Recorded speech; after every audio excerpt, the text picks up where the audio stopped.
Жол азабын тартқан білет. Жамбыл облысында оны тартпаған адам кемде кем шығар. Дәл қазір біз Талас ауданы Есейхан ауылында тұрмыз. Көріп тұрғандарыңыздай, мұнда ешбір көшеде асфальт жоқ. Олаздай қыс көктем айларында тұрғындар толар сақтан балшық кешіп өмір сүруде. Ең бір жолымыз жаман.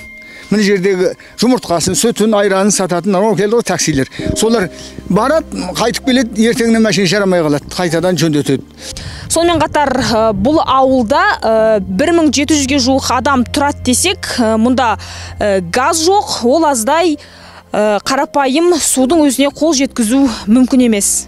Газ деген атымен жоқ газ. Су да жоқ.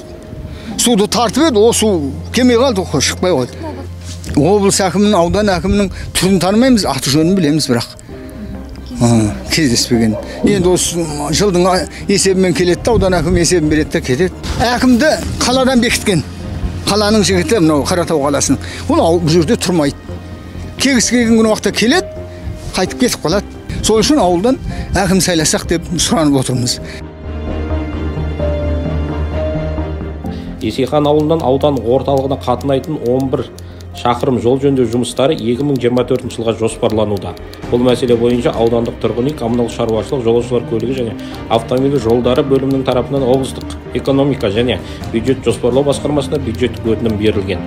Жоба құны 426 миллион теңге. Газ мәселесі бойынша жобалық сметалық құжаттарын әзірлеу үшін конкурс ойнатылып жатыр. Есейхан мен Қараой ауылдарына 2024 жылдары газ жүргізіледі.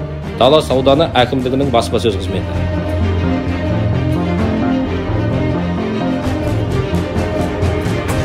Жаңа Қазақстанның ең басты байлығы ол халық, ал негізгі мақсаты азаматтардың бақытты өмір сүруін қамтамасыз ету. Ал есейхандықтар тек табиғатымен ғана бақытты өмір сүруде.